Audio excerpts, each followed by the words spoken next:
अरे मैं, अरे बाप रे, मेम साहब सोते हुए कितनी अच्छी और कितनी सुंदर लग रही यार। पता नहीं इस सड़े हुए प्याज जैसे मुंह देखने वाले साहब को कैसे मिल गई है। ये इसके लिए तो मैं ही बना कौन था। है? अरे तावड़े, इधर आओ। तुम जी यहाँ पे क्या कर रहे हो मेरे दरवाजे के पास खड़े होके? मैं, हाँ, मैं आपको ये बताने आया था कि नीचे आपका कुरियर्स आए हुए हैं। अच्छा, तो तुम यहाँ बड़बड़ा क्या रहे थे? तुम सीधा डायरेक्ट आके बताते ना। नहीं नहीं, वो मैं बड़बड़ा नहीं रहा था कुछ, मैं तो दरवाजे को ऐसे नॉक करके आपको जगाने वाला था। मैं ना बहुत अच्छे से जानती हूँ तुम्हें। तुम ना सब लड़कियों को ताड़ते हो। अब इधर आओ। अरे मैम साहब, आप गलत समझ रही है। मैं आपको ताड़ नहीं रहा था। मैं तो आपको ये बताने के लिए आया था कि वो क्या बोलते हैं, वो कुरियर, हाँ, कुरियर से आपका कुछ सामान आया हुआ है नीचे। अच्छा, बैठो। मैं, हाँ तुम। और यहाँ, हाँ यहाँ। बोलिए ना मैम साहब। अब तुम ना सही सही बताओ।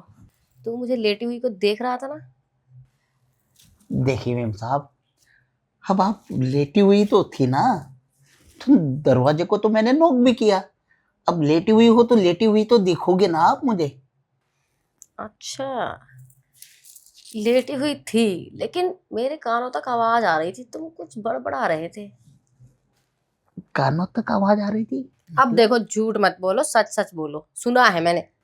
अरे मैम साहब, वो ना आप नींद में होगी, तो शायद कोई सपना देख लिया होगा आपने। मैंने कोई सपना नहीं देखा। पागल मत बनाओ मेरा।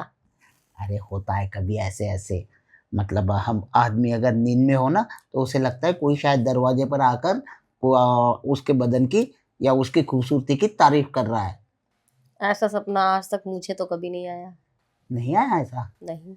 तो वही वो आज आया होगा वैसे।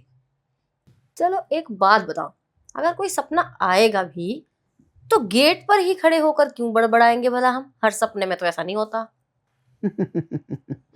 वो क्या है ना मैडम जी, सपने भी ना कुछ अलग किस्म के होते हैं। जैसे कि बेड पर अगर आप सोए हुए हो, तो आपको ऐसे सपना आएगा कि आपके दरवाजे पर कोई आपका गेट कीपर आया हुआ है, सिक्योरिटी गार्ड आया हुआ है, या आपके हस्बैंड आए हुए हैं, या कोई भी, और वो आपके इस खूबसूरत बदन की तारीफ कर रहा है। जैसे वो इमेजिन कर रहा है कि काश ये मुझे मिली हुई होती। ऐसा ऐसा भी सपना होता है। एक सपना तो ऐसा होता है कि जैसे सिक्योरिटी गार्ड एकदम घर में आया, आपको जगाया और आपके बिल्कुल बाजू में बैठकर आपको प्रपोज कर दिया और आपने एक्सेप्ट कर लिया हाथों हाथ। ऐसा भी होता है एक सपना। एक सपना ऐसा होता है कि आपके मन में किसी सिक्योरिटी गार्ड के प्रति एकदम भाव जागरूक हो गए और हम्म। आपने सोचा कि चल यार, अपने पति को तो मैं डेली प्यार करती हूँ, आज इस सिक्योरिटी गार्ड का भी भला कर दूँ। तो ये भी सपना होता है। चौथा किस्म का सपना ये होता है कि जैसे कि हाँ, जैसे सिक्योरिटी गार्ड आया आपके कमरे में और आपने ना उसे कुछ अलग अलग चीजें दिखा दी, जिससे कि वो है ना, उससे मतलब खुश होके मद मस्त होके बाहर चला गया हो और आपको दुआएं देता रहा। ऐसे भी सपने होते हैं मैम साहब। सपना कोई एक कलर का या एक रंग का थोड़ी होता है, इसके प्रकार होते हैं जी।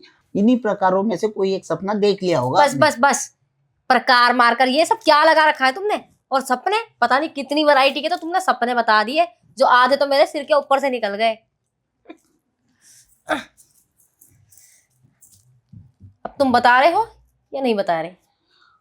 वैसे एक बात बताऊं मैम साहब, मुझे ना झूठ बोलना आता नहीं है, लेकिन क्या है कि कभी कभी कोशिश करता हूँ झूठ बोलने की, लेकिन कमजोरी है कि मेरा झूठ बड़ी जल्दी पकड़ा जाता है और फिर मैं जो सच बात होती है ना, वो आसानी से कबूल भी जाता हूँ। जैसे कि अभी देखो, आपने जो भी सुना था ना, बिल्कुल सही सुना था। दरअसल मैं सोच रहा था कि जो हमारे साहब है, बिल्कुल सड़े हुए प्याज की तरह उनका मुंह है। मैं तो कहता हूँ ऐसे लगता है जैसे जैसे वो गटर के किनारे खुजली वाला कुत्ता बैठा होता है ना, बिल्कुल वैसे लगते हैं साहब। बुरा मत मानिएगा मैम साहब, मैंने कहा ना कि मैं सच बोलता हूँ। वैसे लगते हैं वो साहब। और आप देखो, एक बिल्कुल हूर की परी लगती हो आप। अरे आप, आपकी जैसी सुंदर नारी उस साहब के पल्ले कैसे पड़ गई ये सोचकर मुझे अफसोस हो रहा था। आपके लिए तो मेरे जैसा कोई स्ट्रांग बंदा बनना चाहिए था ना।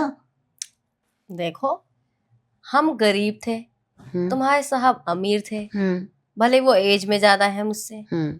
इसीलिए मेरे घर वालों ने शादी करा दी। वही ना, वही तो वही तो बदकिस्मती है मेम साहब।